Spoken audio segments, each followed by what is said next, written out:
leaders in. And today we're joined by Giles Hutchins. He's a speaker, author, strategist, and coach. Also joined by Arndt Pechstein. He's a biomimicry expert and neuroscientist. Thank you guys so much for joining us today. Pleasure. Thank you. Yeah. So I kind of want to jump in and ask you, if someone were to ask you what biomimicry is, how would you sort of describe it? Is it a tool, an approach, a mindset? Maybe Arndt, if you want to go first. Sure. Well, for me, it's actually both. It's a mindset and an approach. A mindset means it's the why, it's the intention of why I do things, and it has a very strong component of this intention, this purpose, how and why I deeply want to redesign systems. But it's also an approach, because just having attention is not enough. I need to kind of also get the power to the road, and that is something that biomimicry provides. It's a way of doing things. So the how-to of changing things, changing systems, changing processes. So for me, it's these two things, actually. Amazing. And you, Giles?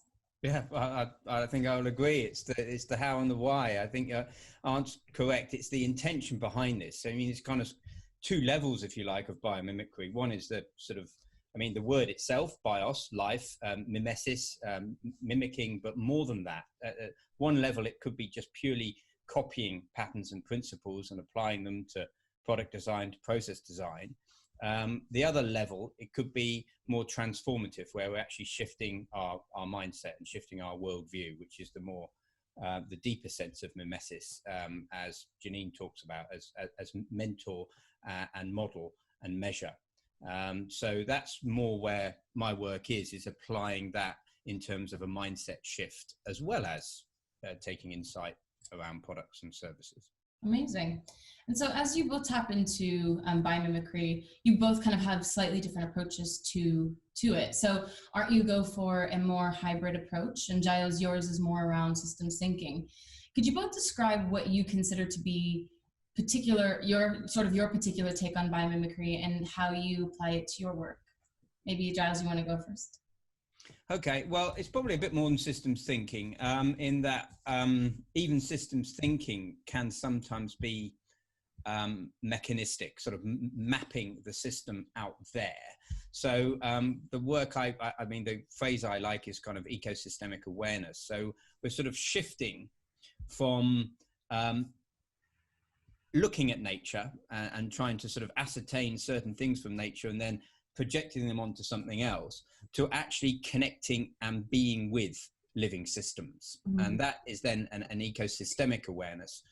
So systems thinking is mapping of the relationships, but systemic awareness is when we actually start sensing the relationships at a more embodied level. And then ecosystemic awareness, when we start looking at the whole ecosystem, not just human behaviors.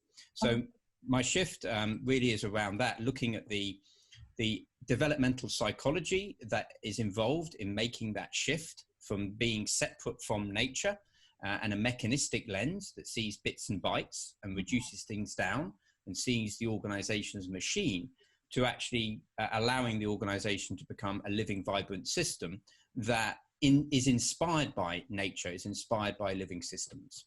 Okay, so it's sort of about kind of taking that systems thinking way of looking at it in order to get to how we then figure out how we live more within nature. Yeah, it's more of an embodied connection. I mean, if I was to quote an ancient philosopher, Seneca from Roman times, who really took inspiration from before him, I mean, this biomimicry is a long standing history that has flown throughout humankind. He says that true wisdom consists not in departing from nature, but in molding our conduct to her laws and her model. Now, actually, it's this not departing from nature. Often, when we try and ascertain something or find something out or assert something, by our nature, we go into our left brain hemisphere and we kind of grasp at, and we therefore separate ourselves out of nature. And there's nothing wrong with that. That's what we do as human beings. Arndt knows this from a neurological perspective. It's more, how do we also keep ourselves connected with nature? So as well as mapping the system, how do we actually keep ourselves connected in the system? That way we see the organization, we see the ecosystem we operate within as a full, rich set of relationships that we are participating in, not separate from. Amazing. And Arndt, how does your kind of hybrid approach differ at all, if it does differ? It doesn't really differ. It really builds on that too. Like it's really what Giles just pointed out, the systems way of thinking. So rather thinking interconnections and interdependencies than in these single elements, because there's no such thing that it stands in isolation. That's very important to understand. And that's exactly what I mean by hybrid thinking. Hybrid thinking means that, especially in the 21st century, it was even before, but now it becomes so evident, and because of the speed also we are witnessing, that we need to blur the boundaries with amongst everything. And like thinking biology without technology is just naive, because obviously we're driven and influenced by technology, but technology in itself is a dead end. It's dangerous, and just romanticizing biology doesn't work either. So we need to bring it together and think, and how can we learn from these living systems, but how do we actually embrace and entertain the thought that we are living systems, and everything we build are living systems.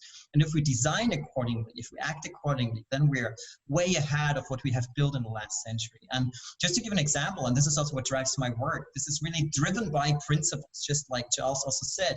But if we compare, for instance, I work a lot with Agile, and I help organizations also with Agile transformation. If you look at the basic principles of Agile, some of them are, for instance, value creation. Now, having the biomimicry as a lens helps you to define what does value mean. Value could be, if you look in the Agile way, it's already way better than the classic way, because it's stakeholder and not just shareholder value. So whom do I create for? Now, biomimicry takes this even a level up. It's not only anthropocentric, just value for people, but putting this into perspective, interconnectedness, and thinking, is it also valuable and long-term, basically future-proof for building in ecosystems, because we are part of a larger system of our planetary boundaries. And this is what really biomimicry is about. So thinking and really embracing that thought that we are, and everything we build are living systems that need to have the same traits and the same behaviors and follow the same dynamics like every other living systems. And we may or may not accept it, but it's the truth. And unless we accept it, we will not be future-proof in the 21st century especially. And that is basically how biomimicry influences and should influence everything we do, and definitely my work. Very interesting. So you think that it can't really, it must kind of look like nature, or sort of be those kind of systems. I guess the human systems, do we have our own set? We could kind of look at our own selves and kind of societies and the way that we live. Even maybe if you go back hundreds and hundreds, thousands of years, is there something that's kind of inherently built into us that then doesn't translate to kind of a more natural state? I guess it is natural if it's kind of us, but is there a difference?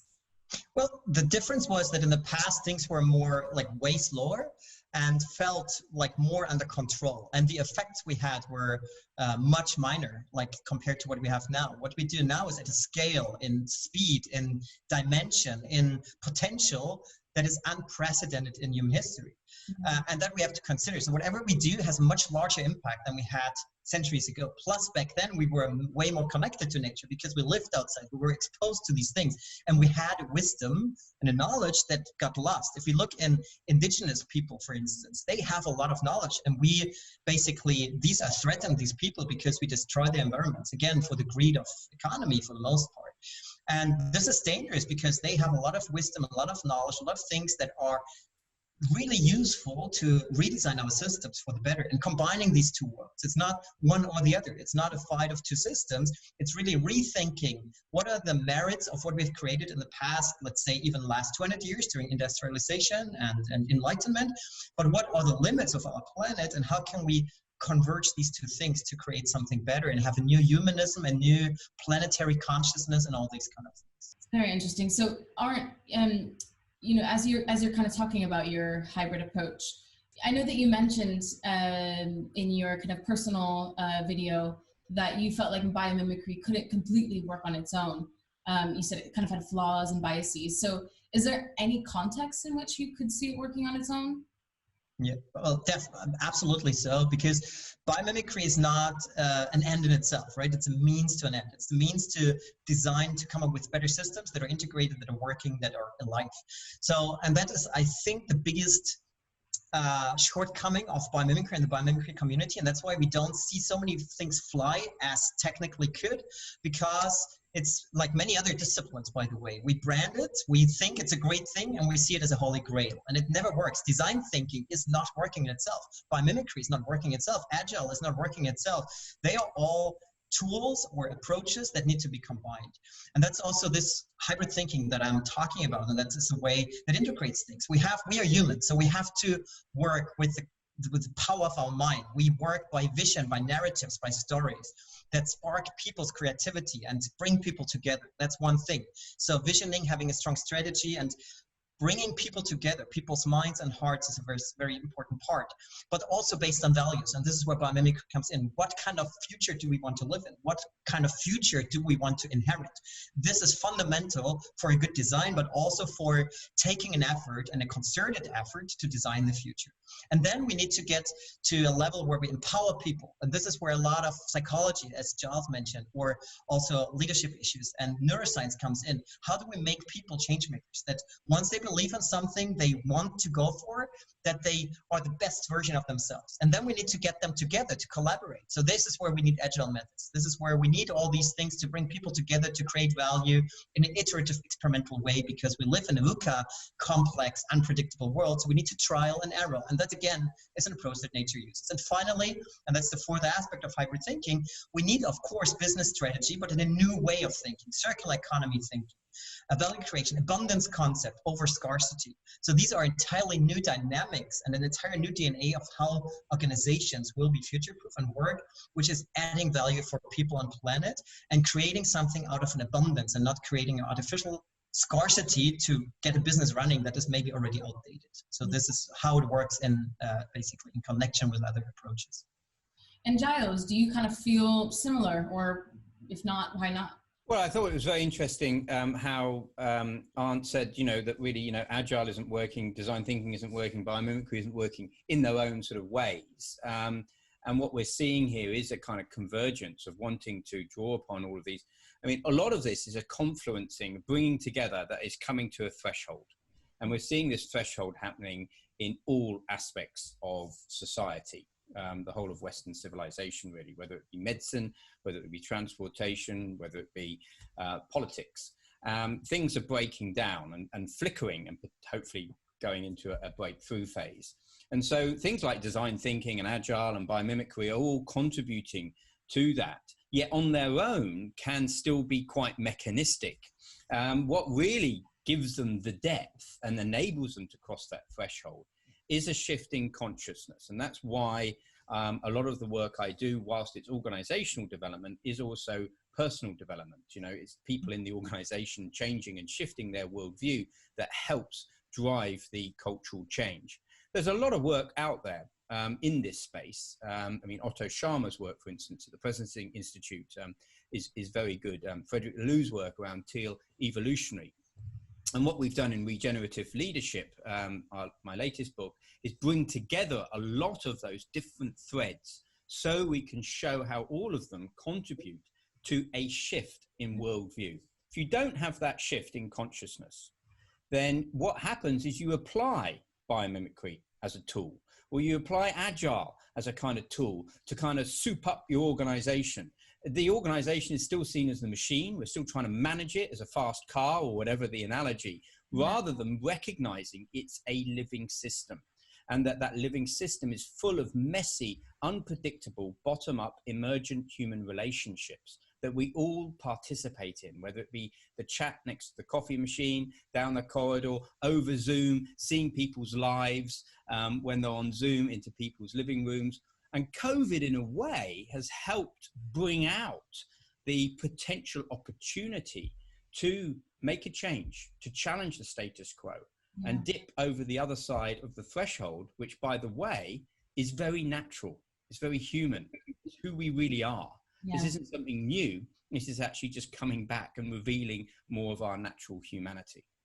So do you kind of feel that COVID has brought this conscious change, or are you noticing that we are in this moment of this conscious change that you really truly need in order for this to kind of hit the masses and become, again, more ingrained within us? There's this lovely picture I came across on LinkedIn, which is of these little waves. And so there's a city with a little quote out of it saying, thank goodness we're washing our hands, and this massive wave coming out of it called COVID. And then behind that massive tidal wave is another wave, which is recession. We know it's going to be massive. And then behind that is a much, much bigger wave, which is climate change. And behind that one is just a massive wave that makes climate change look small, which is biodiversity loss. And all of these are systemic challenges that are facing us because of our unsystemic approach to life. We have created these challenges. Now, we could argue that we've created the very learning environment for us to wake up, unless we get sucked into fear. And that's always the challenge here, fear and desire, the two kind of heads, if you like, that guard the temple of enlightenment, that are always there in us. And so this opportunity to cross the threshold is going on all the time for us. And I've noticed some of the leaders I'm working with that actually, in a way, COVID has created some of that sort of, going back into fear and sticking to our knitting. And yet at the same token, they know that actually what really is going to drive them forward is a clear sense of purpose, intention, the capacity to actually provide organizations that aren't just agile, that aren't just biomimetic, that are truly alive, truly human. So I'm really very pleased to see leaders of all backgrounds in different parts of the world actually grasping the mettle for real transformation in these very challenging times. I think this is a wake-up call and has been a wake-up call, and it has accelerated this mindset or awareness of fundamental transformation and not just applying tools, because a fool with a tool is still a fool, as we say. So just using whatever you call it because everybody else uses it or they have read it in a nice manager magazine doesn't help at all to transform. It backfires because you frustrate people, because it cannot be just plugged into an existing mechanistic and mechanic organization. So I totally see that this deep fundamental transformative purpose is at the core of everything we do, and that holds true for organizations and equally for society. And that is something that is at the same level actually, but has a much larger impact because there's more people involved and it's even a more complex network, and the huge challenge of our current time to get this transformation right. Because we also see what Giles just mentioned, there's some people and a growing number of people going into the desirability and into the opportunity and possibility direction, but there is a large number of people who go into exactly the opposite, grasping whatever they know or think they know and what worked in the past for the lack of certainty, which they have not at all right now, and going into fear and falling prey to narratives that are destructive. And this bipolarity is really a challenge of our current time, and we need to solve this. But we can't solve this by fighting this fear or like the fear narratives, but rather providing alternatives. And that is something that we need. And they don't drive us apart, but they bring us together, and that's what we need. Positive visions that bring us together, that are aspirational, that basically attract our desires, and that bring us on a cognitive and on an emotional level together to design the future collectively. You're sort of making it clear that there are particular things that sort of need to happen now, that we need to start shifting, and that there needs to be certain types of mindsets and all these different tools. You know, someone might be sitting here and be listening and thinking, okay, that sounds so great, but right. Then what next? So I guess, okay. What's the call to action there? Right, I see. So the first thing is always to start by with yourself, really to consider, what is it that drives me? Really being very honest to yourself and think, what is it that makes me get up in the morning? And if you are really honest to yourself, for most people, it's not what they think it is or what they communicate to others currently. Because at the end of the day, at the end of your life, also this is something that I did to myself for my own career. What's the legacy you want to leave behind? What is it? Why do you think you exist? What do you want to dedicate your lifetime for? And does it truly make you happy? And if you're really honest to yourself, I think you come to many answers already, and you see some dissonance between what you do right now and what you maybe should do. And this is a starting point. And then you should think, okay, what is my perimeter where I can influence things? So if I'm a leader, for instance, you could think, okay, how can I bring this consciousness, this change in mindset to the people I influence, I'm maybe a role model for, or I'm a superior for, or whatever. And then I may realize, okay, I can't do this by myself because I don't have the approaches, the tools, the thing. And then this is when you start, okay, who can help me with this? And then there are people like us and many others who help with these things. but it really has to start. It's not just that you say, oh, we need Agile, we need Biomimicry because we see, oh, this other company is successful with it. This should not be the driver, because then it becomes just this other tool and it will fail. But it must be something where you're truly committed to do, and it will in the beginning be a learning phase, and it will be like maybe you have, and certainly you will have also some some slowdowns or some failures in that process, but that's part of learning, that's part of trying, and that is what we originally need. Amazing. And Giles, do you have anything to add to that? I'll keep it simple. I mean, in our latest book, Regenerative Leadership, we've got a section in there that kind of helps leaders with the questions that they should ask themselves and an organization, a kind of simple health check to cover all the different aspects of this, because this covers business strategy, it covers leadership development, organizational development and culture, and of course, sustainability as well. So those are different silos at the moment in the business. So how do you cut across all of those and ask questions in a way that engages in dialogue rather than, as Arndt said earlier, rather than creating tension? So we put some tools in there, but simple takeaway for us as human beings, you know, simple things that I engage people with on the journey when we coach is, you know, accepting each day as a developmental process, that this each day is an opportunity to learn and grow. How am I growing today? How am I giving today? Yeah. And a lot of the work I do is actually take leaders out into nature. So we're not just learning about nature through biomimicry, we are actually learning to open up and connect more deeply with ourselves, with others, and with the world around us. What do you think could really benefit from rethinking it from a biomimicry lens? I'm sure there's kind of all things could benefit, but is there something in particular, a particular area that you imagine really just would completely take off or just change in a massive way? Well, for me, it's 3 pillars really, and they are. It's hard to say which one is more important because they're all integrated. It's like organizations, like business, because they have a strong influence, obviously, and they are the driver of societies.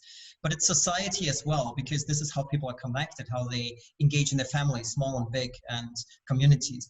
And third, and this is maybe the basis, because this has some lag time, is education. And this is so outdated. I mean, I'm so passionate about it. I have 2 little kids, and I see, and I can talk for Germany, but I see it in many other countries too. Germany is not the worst, but it's so outdated, and it takes so much time to really innovate the educational system. But this is really the fundament for a society to adapt to the future and have this mindset. So having totally different subjects and qualities of what we teach, not just knowledge, because knowledge, basic knowledge, of course, we need that. But most of the things we teach currently at school are things that machines can do much better.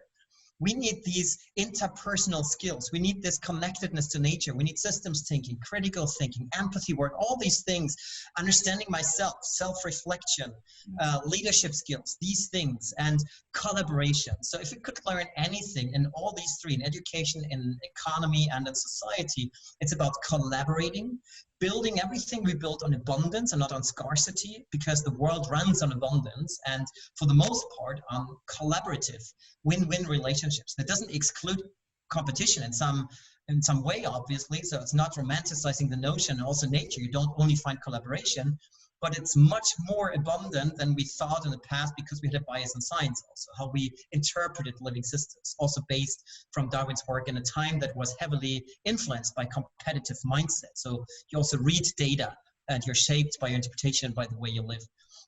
And certainly it's what we need, and especially also in times like now, is the capability to adapt, to see what's happening and to adapt our systems, our lifestyle, our processes to what is happening, what is needed, and basically build around that then systems that are resilient, or as Nassim Taleb calls it, the anti-fragility. So not the engineering way of resilience that you bounce back in the original state, but really an adaptive resilience that you grow, that you learn and become better with every disruption or change you encounter. And these are things we could learn, and they are equally needed in, as I said, economy, society, and education. Yeah, education. But let's be clear here. We're not talking about the kind of boring education that we're all done with. We're talking about the true sense of what education really means. Educeo, the Greeks meant by, which is to draw out oneself, to become more of who we truly are. That's what we all want to do. That's what this whole experience of life is all about. And yet we've created a mechanistic framing of education that actually numbs our children and takes them away. I mean, that quote of true wisdom is not in departing from nature. Well, we've done the very thing, which is trying to depart people from nature with maths, arithmetic, and so forth.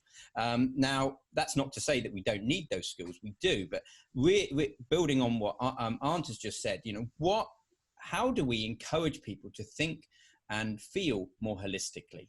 And then applying that to all sorts of areas that you happen to be interested in, whether that be agriculture or whether that be medicine and health, for instance, around, you know, how do we truly treat the whole person rather than trying to focus in on particular viruses?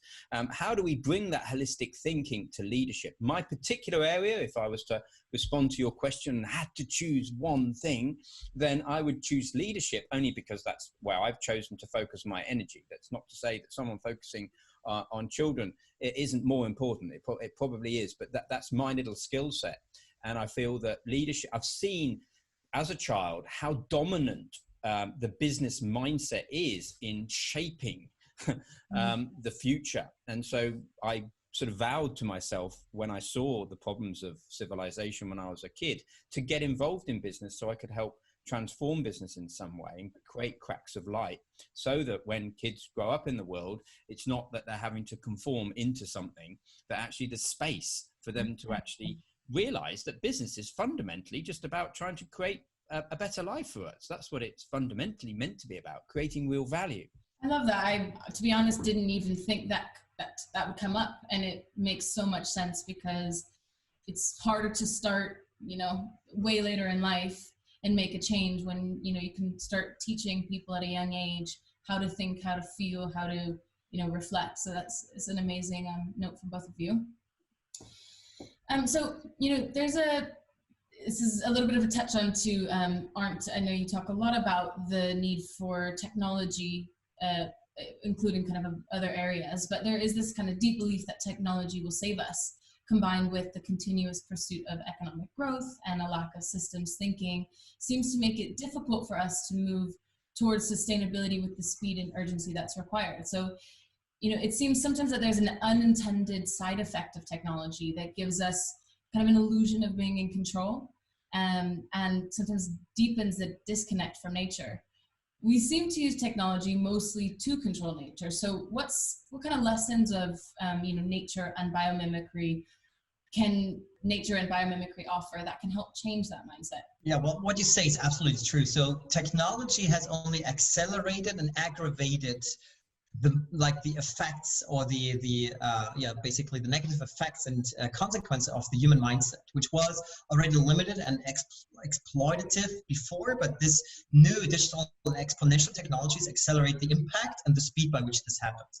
So what we see now on a massive scale, and that's just to name a few, like forest fires that show the vulnerability of our systems because of monocultures and about not allowing natural fires to happen. And once they happen, everything breaks down. Yeah. Like the bees, like the dying of bees, which is basically effect of our fertilizers and all these things being used, which threaten our food security, or the changes in basically the water cycle, like that threatens our harvest or our living conditions and so on. So these are all warning signals. And there are these kind of technocrats who think, oh, we have these technologies and now we have robots that pollinate our flowers. But again, this is short-sighted. Of course, that may solve that problem, but bees only function is not only to basically pollinate flowers. There's many other effects. So what technology can help us to do is, of course, it can mitigate some of the effects and can be like augment other solutions, but it doesn't suffice to only have this as a solution. But again, it can help us maybe, and I see it the same way as technology. We could always argue, and there are many people who argue technology versus humanity. Done the right way, it's not true. There's things that machines are better, and machines should do this. And I believe, honestly, and again, based on a better and different education, replacing human workforce from dangerous, monotonous work is a good thing. Not if we are economically dependent on it, but with a new mindset, maybe the universal basic income, whatever the solution is, it could be great. But reinforcing humanity, getting people into creative work, into beneficial work, into social work, which machines cannot, or at least not yet do, is a thing. And likewise, we could maybe get closer to nature because of technology. So it's again a mindset and an intention thing. So if we decide to use nature in a good way, if we use it, for instance, as a tool to make knowledge that we have, the vast knowledge we have in natural history museums, in science, accessible to people, immersive. This is a huge thing. If we don't have to go to the rainforest to feel it because we're virtual reality, and we don't have these miles and these carbon dioxide basically released because we can have the same feeling in our living room, great thing. And then we become more aware. So combining these things, again, this hybrid mindset can be great if we decide to do so. Giles, do you agree with Arndt? Do you kind of have a different perspective? I mean, technology essentially is just a tool. Yeah. And I think we get carried away with ourselves a little bit. But essentially, if you can kind of think of a tool like a hammer and some nails, if we're not careful, we're walking around with a hammer and nails and just wanting to hammer in nails everywhere because everything's about technology. And that's why the first thing I do when people come on the leadership immersions is put their phones away. And just 3 or 4 hours without the digital phones is, for many people, kind of like, oh my God, I'm realizing how addicted I am to this thing. And so the main reason why is because we're completely, largely devoid of purpose. I mean, the consumer system that we're operating in is really cut adrift from any deeper sense of purpose or meaning. And so we're just tossed this way and that by technology, essentially. So that's what's happening. We need to obviously reorientate that by getting with the program of life and reconnecting with who we are. Then technology becomes a powerful tool, and that's very useful, and it can help us. I think one of the things that Arnaud mentioned, which is important, is around monoculture. Is a lot of the approaches that come from the mechanistic mindset create monocultures. So what insights can we learn from nature, from biomimicry, to help with this sort of rebalancing? So technology doesn't become the master, but becomes the servant, is recognizing that nature is fundamentally about being in right relation. And it's about finding your niche, finding what works and adapting to that environment through diversity. And so that is, I mean, that's where the original phrase survival of the fittest actually came from, then got warped, as Arndt said, in the sort of backdrop of social Darwinism into kind of meaning that we need to, we got an excuse to conquer other people. Was actually what it meant was fitting in to our environment and adapting. So how do we allow ourselves to understand who we truly are, to become really human, to become more human in this world, and realize that the biggest frontier for us facing us now isn't big data or AI or robotics or nanotechnology or even aquaponics and all of these sorts of things. It's actually our capacity to open up our consciousness. We are operating in an extremely more and more narrowed sense. The more we can open that up, the more we can really bring in our innovation. And that is what humanity's craving for. That's why we're kind of getting titillated on the Snapchat and the TikTok, because we're kind of searching for some kind of meaning, but getting caught up in superficiality. So it reminds me of, I think it was the futurist John Naisbitt put his finger on it when he says that the greatest breakthroughs of the 21st century won't occur because of technology. They'll occur because of an expanding concept of what it means to be human. And that is, I think, right, what we're dealing with here. How do we help the wisdom of nature, the wisdom of life, with that expanding concept of what it means to be human? So the expanding concept of what it means to be human doesn't get caught up in more egotism and more separation and more illusion. It actually gets infiltrated with truth and love, which is what life is really about. I wanted to talk a little bit about the climate that we're kind of in at the moment. So, you know, COVID-19 is a new world we're living in, amongst many changes and kind of new things that are coming out of it. A particular area that I wanted to kind of talk about, which is, you know, we're seeing mass businesses, people working from home. So the numbers are skyrocketing, and it's likely to become the new hybrid way of working within our new normal. So how could potentially design thinking, or kind of any of the different areas that you've mentioned, facilitated through nature as a template, be the way forward? What could this truly look like in reality? So what I believe, and I'm confident in, has, like, this crisis has done to most of us, is it recalibrated our focus on what is important and what we really need and what we don't need. So before we have been in this, basically in this like treadmill of just doing the same for the sake of doing it or because we've always done it. And now we could strip off all these things and observe through a new lens and restriction, basically through kind of the disruption always helps us to see things differently, to see what is really needed and what do I actually want and need and what is maybe more important than I always thought it was. So this is where maybe, because you mentioned design thinking, can kick in and think what are the actual human needs and not what has been done to keep alive a system that is outdated. Biomimicry then would be a lens to look at those things, how to redesign things and to build systems that are more, I wouldn't even use this term sustainable, but that are more integrated, that are more regenerative, really, that create value, that are not just not harmful, but that are beneficial, that are value creating. And if you ask for specific concepts, that would be to really reconsider how we do work, not to go back to the workplace and finally be grateful that we can all sit in the same offices, get stuck in the same rush hour traffic jam, but really think, do I really need to travel? Or can I do certain things from remote?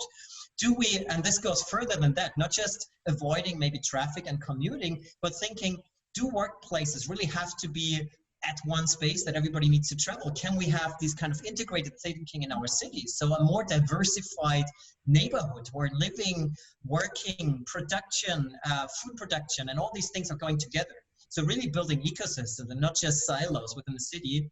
So to work in this mindset of smart cities where you have technology, nature, and people going together in a good way and creating things that were not possible even 20, 30 years ago, but are possible now, but will only become a reality again if we decide so and if we change our mindset, our intention to design differently. Perfect. And Giles, what would your kind of vision of this reality look like? It's an interesting one because I can see, for instance, in the climate change movement, there's a massive drive on carbon, which is important for us to meet our targets. And yet sometimes that is driving a behavior that's quite singular around certain smart grid technologies that perhaps might actually reduce down the capacity for someone to express their own well-being. So for me, it has to start with us finding our purpose as humanity, or as individuals, that's the first place, and then as communities, and then as ecosystems within our businesses. So an example, take a business strategy of an organization that is wanting to become flatter after COVID. Everybody seems to be wanting to do that, remote working, cut out a few layers, save some money, jobs are good. Now, there's nothing particularly wrong with that if you have a strong sense of purpose and that the people that you're engaging with and the customers and your suppliers and your partners and your stakeholders and so forth start to resonate with that. Otherwise, you have a race to the bottom. And then once you've raced to the bottom, people will start differentiating. And again, through the back door will come in values, will come in purpose, will come intention. Well, why do I want to be part of TikTok? Why don't I want to be part of something else? What is this actually saying about me? So how can we create the space as futurists, as designers, as co-creators for the future? How can we create the space for people to truly feel and think about the small things that they're doing each day? What do they really want to post on TikTok? Now, we shouldn't be educating people on what they post on TikTok. No, that's that kind of top-down frame again. But we could create the conditions for people to feel able to start exploring what they're doing on TikTok rather than just distractions because I just want to get away from doing the GCSEs, or I just want to get away from the crap job I'm doing, or I just want to get away from something, which is the current mindset. How can we reconnect back in? And then that reconnecting back in serves how we grow our vegetables, how we live in a smart city, how we drive or cycle to work, how we get the bus. So that it's kind of the inner that informs the outer, whilst also focusing on the outer technologies. Really, some really, really great points there. I'm curious if you guys consider a virus like COVID-19 or, some of the viruses that have come around more and more frequently over the years. Is that just sort of nature being nature?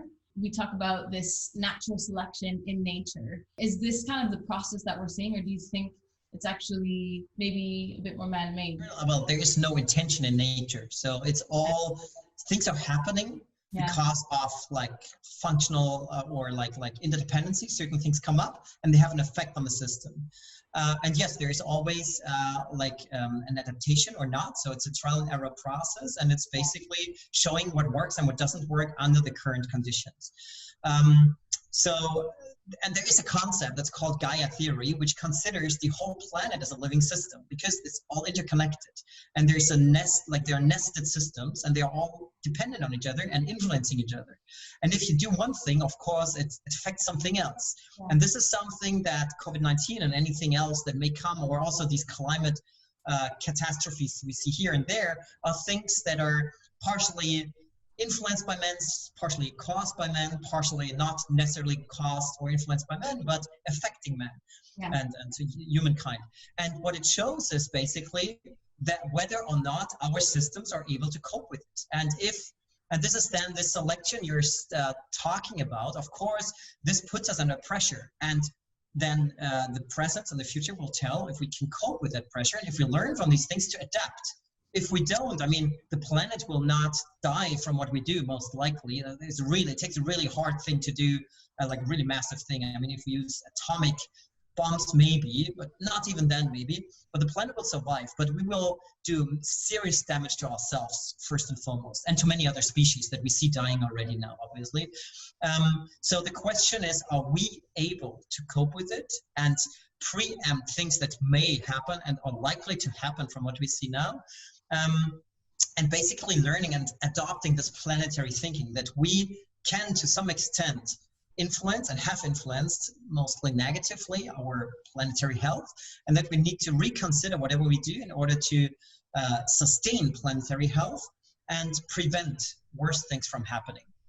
So it's really this responsible role that we should take on and really understand this systems approach, and that systems are nested, and that whatever we do has an effect on something else, and that if we are not understanding that, and we will never understand everything in all details, but if we are not careful and don't consider this in our design and in our reactions, that things aggravate over time, and we will see more damaging incidences and catastrophes in the future. Even if we stop right now, by the way, I mean, there's things that accumulated over time, and we see these effects only starting now. But if we continue to do so, it becomes worse and worse because of these accelerating effects and these systems effects and these converging effects of the impacts we had on the planet and ourselves eventually. I resonate everything with what you're saying there, Arndt. I mean, the first sentence I'll come back to in a moment, because the first statement, which is nature doesn't have intention, I would like to pick up on. But the rest of it, which is where are we going? I mean, viruses have been an important part of human evolution, as you know, and they're an important part of life on Earth. It is interesting that we find heat spots for COVID-19 around what we call meat production plants, and the way that we manufacture protein through not only a rather atrocious way of treating animals, fellow kinship, but also then the way in which we produce it. And of course, whether that is natural or not is a kind of a philosophical question again. But those behaviors that we're undertaking are helping stimulate these flu strains that we're finding. Not just, there was ones before around swine, around SARS and so forth, that are creating, and then I would go into what Arndt was talking about, which is that actually then creates, if we're able to, an opportunity to adapt and evolve to these. Back to, though, keeping ourselves connected to nature. True wisdom consists in not departing from nature. We are departing from nature. That's why we're creating this mess. And perhaps part of the challenge is that we do feel that nature doesn't have any intention. We almost feel that nature doesn't have wisdom, that we're the ones with the intention, we're the ones with the wisdom. And I would like to, bring in that, indigenous communities, of which we all originated from originally, would turn in their grave at that. And there is a wisdom, I think, innate within life that we ought to start developing reverence for. And I think that is starting to seep through. And sometimes when we get particularly mechanistic with, say, climate change, for instance, we miss that out. We are actually sort of geoengineering our way out. We're using the very level of consciousness that created our problems in the first place to try and get out of this. And that's just not wise. So this COVID, and I would agree with Arndt here, creates this great opportunity to then look at ourselves and to see, well, what is creating this? How do we develop out of this? How can we actually start becoming more informed about our approach to holistic medicine, for instance, or our approach to health and well-being? Mental health issues are just as rampant, perhaps even more rampant than COVID-19 at the moment. Let's bring that into the focus, and let's explore the environment that we're creating that is fundamentally toxic to life, toxic to humanity, toxic to the rest of life. Why are we doing that? And let's bring some intentionality to that. Just to conclude our discussion for today, I think you guys have really touched on some really great points and brought out and highlighted some of the areas that we can all work on individually and together. So based on your knowledge of different systems existing within nature, what's your personal opinion on why many of our systems economically, I know Giles, you touched on this a little bit in the beginning, but kind of we're seeing this crumbling a little bit of all these systems socially, economically, personally.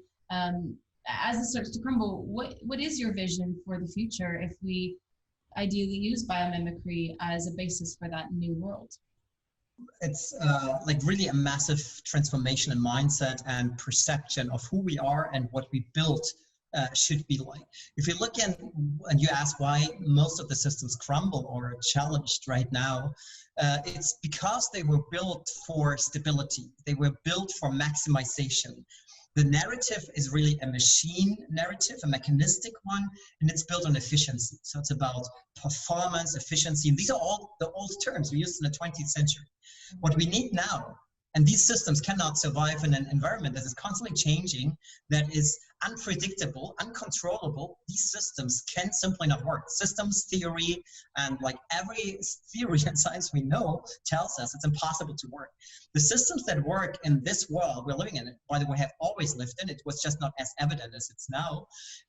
We need systems that are built for adaptation, that are built for an optimization, not a maximization.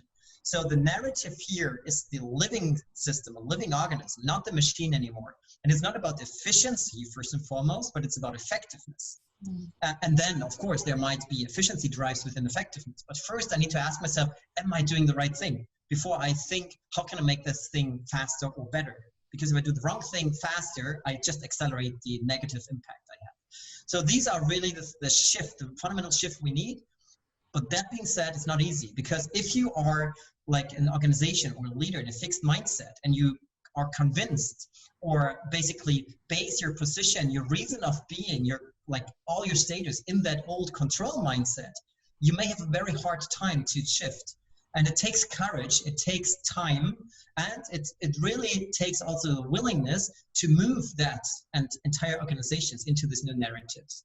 And on that way, people need support, but also on that way, especially rigid organizations may fail. We have seen in the recent history, some of these organizations have failed because of these old patterns, and basically trying to grab on and hold on to these old mechanisms and things that give us a false sense of security, bringing people along this possibility, this optimist way of, or possibilist, basically. What's possible, what can we do is the greatest thing to do, but also the most urgent thing we have to do right now, even more so with COVID-19.